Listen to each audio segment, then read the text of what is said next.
Voilà. Alors, nous allons voir rapidement les 12 points essentiels à aborder durant cette formation de calcul et dimensionnement de fondation et profonde sur pied. Alors ça, c'est le programme de formation que nous allons démarrer justement le 5 au 18 septembre 2026, ensemble avec moi. Et les 12 points à aborder sérieusement que j'aimerais vous présenter. Alors, la grande question est de savoir pourquoi sont-ils importants d'aborder ces 12 points essentiels. Voyons ensemble avec moi. Le premier point, ça sera quoi? Le premier point, nous allons voir d'abord justement l'introduction aux fondations profondes sur pied. C'est très important.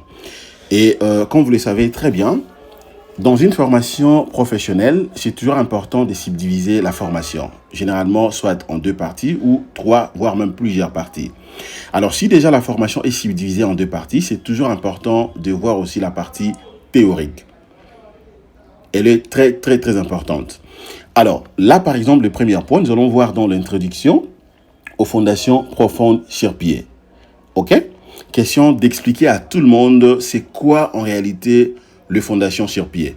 C'est quoi le fondation profonde? Quand on dit une fondation profonde, on fait allusion à quoi?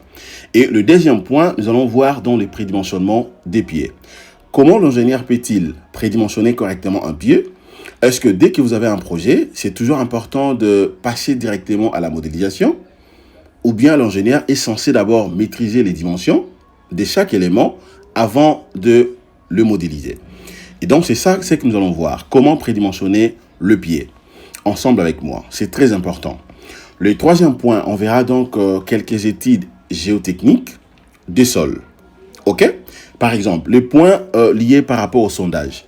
Quand on dit sondage avec essai in situ, c'est quoi concrètement? D'une manière réelle, c'est quoi? Essai de sondage in situ, c'est quoi? Dans ce genre de projet, bien évidemment, pour les cas de calcul et dimensionnement des fondations profondes sur pied. J'aimerais également épingler un point lié par rapport aux essais de laboratoire. Comment l'ingénieur sera donc à mesure de matcher les données obtenues au niveau des laboratoires sur terrain? Et d'abord, bien évidemment, sur les logiciels, parce que l'ingénieur ne peut pas tout simplement se fier par rapport à tout ce qu'il a comme note, donc comme étant données venant bien évidemment des laboratoires. Mais l'ingénieur peut également vérifier ça à travers, bien évidemment, des logiciels. Et donc, nous allons voir ça ensemble avec moi. OK? Et aussi, on verra quelques déterminations des paramètres géotechniques. OK? Très important. Que nous allons travailler ensemble avec moi. Voilà. Dans le quatrième point, on verra le type de pied et la méthode d'exécution. Déjà, vous le savez très bien, nous avons donc plusieurs types de pieds. Notamment, il y a ce qu'on appelle dans le pied foré. Donc, c'est quoi les pieds forés? Et quelle est sa méthode d'exécution? OK? Deuxièmement, il y a aussi ce qu'on appelle le pied tib ou le pied tibé. OK? Contrairement également appelé le pied foré aussi, mais ça, c'est différent du pied foré normal. Là, on parle beaucoup plus des pieds forés boisés. OK? Donc, on verra ça aussi ensemble avec moi. Mais aussi, il y a une différence entre le pied foré et le pied battu. On verra tout ça. Regardez. Par exemple, ici, vous allez voir quelques types de pieds. Notamment, nous avons le pied foré, le pied tibé ou les boisseaux forés, le pied de base ou le pied à base évasé, mais aussi le pied foré, mais à l'intérieur. Tout ça, on verra ça concrètement parce que c'est très important. Par exemple, ici, vous allez voir que je n'ai pas épinglé, donc je n'ai pas mentionné le pied battu. Pourquoi? Parce que je sais que c'est parmi, bien évidemment, les éléments que nous allons aborder dans la méthode d'exécution. Alors, le cinquième point, on verra la descente des charges de la structure sur le pied. Comment faire la descente des charges de la structure sur le pied? On verra ça ensemble avec moi. OK? C'est très important. Là-dedans, est-ce qu'il faudrait commencer d'abord par les poteaux, la poutre, le plancher et puis le pied? Ou comment? On verra ça ensemble avec moi. Notamment le sixième point, nous allons voir dans les calculs de la capacité portante des pieds. On fera la vérification fondamentale. C'est très important. OK? Notamment, vous connaissez très bien cette formule. C'est une formule qu'on a généralement l'habitude d'utiliser. Donc là-dedans, on verra parmi les coefficients ou les éléments à utiliser, notamment les coefficients du sol, la contrainte verticale, effective à la base, bien évidemment, du pied. On verra aussi les poids volumiques du sol et aussi la largeur de base des pieds. Tout ça, on verra ça. Donc, c'est très important de comprendre comment fonctionnent les calculs de la capacité portante des pieds. Le 7e point, là maintenant, on pourra voir rapidement les dimensionnements géotechniques de pied. Comment peut-on dimensionner, bien évidemment, le pied, ok, avec le méthode, bien évidemment, bien spécifique. Ok. Là-dedans, il faudrait vérifier d'abord, faire la vérification en élu. La vérification à l'élu, très important, qu'on pourra voir ensemble avec moi. On fera également quelques vérifications liées, par exemple, au poinçonnement et au glissement, mais aussi la vérification de la structure du point de vue renversement. Alors, le 8e point, ça sera justement les calculs de tassement des pieds. Comment un pied peut tasser? Comment calculer les tassements d'un pied? Généralement, ce qu'il faut noter, c'est que les tassements doivent être compatibles, ok, avec les comportements de la structure. Mais généralement, et voilà, dans la réalité sur terrain, diffère un tout petit peu. Et donc, ensemble, durant cette formation des calculs et dimensionnement des fondations profondes sur pied, j'aimerais placer un mot là-dessus sur le 8e point, sur les calculs des tassements de pied, bien évidemment, dans ces cas précis. Le 9e point, on verra là les dimensionnements structurels de pieds en béton armé. Donc là, maintenant, nous passons directement au dimensionnement. Ok, quelles sont les vérifications à faire? Par exemple, comment faire la vérification à l'ELU selon les recodes 2 ou selon Bayel? Donc, entre les deux normes, on pourra voir quelle est la norme beaucoup plus appropriée ou quelle est la norme qu'on pourra beaucoup plus nous focaliser là-dessus. Mais rien n'empêche, on peut voir également Recode 2, tout comme Bayel. Voilà, donc c'est très simple pour moi. On pourra travailler là-dessus. Alors, parmi les points liés par rapport au point 9, donc les dimensionnements structurels de pieds en béton armé, il y aura également la flexion et les efforts tranchants, voire même les poinçonnements. Ok, on verra le poinçonnement, mais aussi le ferraillage de la semelle et du fil, si cela existait réellement. On pourra le voir ensemble avec moi.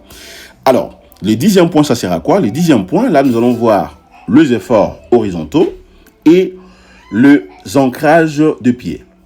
Nous allons voir les efforts horizontaux et les ancrages de pied. Très important.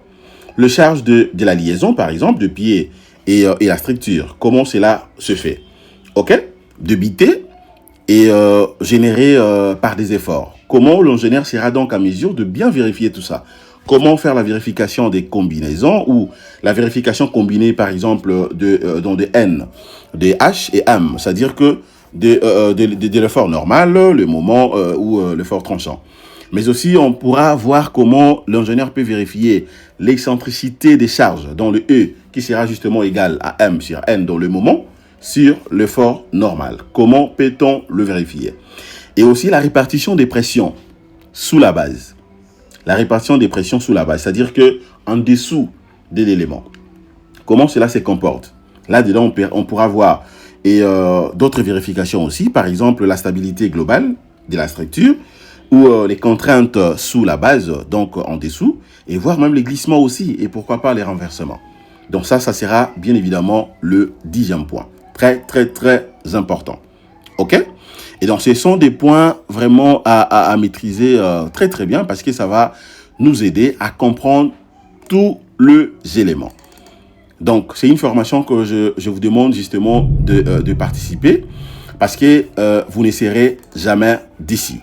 Alors, hormis ça, on pourrait également voir le point 11. Ça sera bien évidemment les dimensionnements des groupes de pieds. Après les efforts horizontaux et les ancrages des pieds, on verra également les dimensionnements des groupes de pieds. Comment l'ingénieur peut analyser ça correctement? Alors là-dedans, on pourra voir ce qu'on appelle l'espacement des pieds. Comment espacer des 3, 4, 5 pieds. Et puis, quels sont les efforts ou bien les effets des groupes. OK? Est-ce que c'est différent quand l'ingénieur dimensionne un pied séparément? C'est important de le faire comme ça ou bien c'est toujours l'idéal de les grouper? On pourra voir ça ensemble avec moi. Quel est le rendement du pied groupé? On verra également la répartition des charges de pieds dimensionnés en groupe, mais aussi les dimensionnements des semelles sur pied, si cela sera nécessaire. Et après ça, le dernier point, ça sera dans le point 12, Le point 12, ça sert à quoi? Le point 12, là maintenant, nous allons voir, et donc, la modélisation numérique de pied. La modélisation numérique de pied. Alors, qu'entendez-vous par la modélisation numérique de pied? Là, il faut faire allusion, je fais allusion, bien évidemment, au logiciel permettant une analyse précise du comportement de pied sous le charge combiné et des conditions des sols réels. Nous allons travailler sur Autodesk Robot Structural Analysis. On verra également le logiciel BIMware RexPy, très important. On fera donc la modélisation des pieds, la vérification des résultats et aussi le rapport des calculs de pieds d'une manière globale. Très, très, très, très important. C'est vraiment important. OK? Et donc, voilà, les amis, d'une manière globale, le programme de cette formation qui va justement se dérouler du 5 au 18 septembre 2026. Très important. Alors, j'aimerais tout simplement vous rappeler que les places sont tellement limitées. Les places sont vraiment limitées.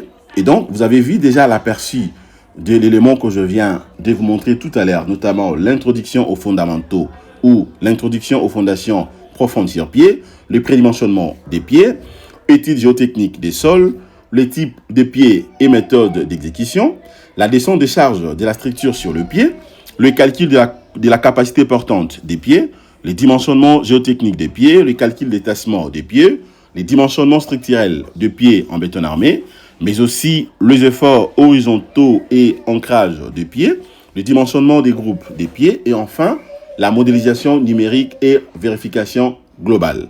Et donc les amis, c'est le temps de faire la souscription. Passez en acte parce que les places sont tellement limitées. Merci.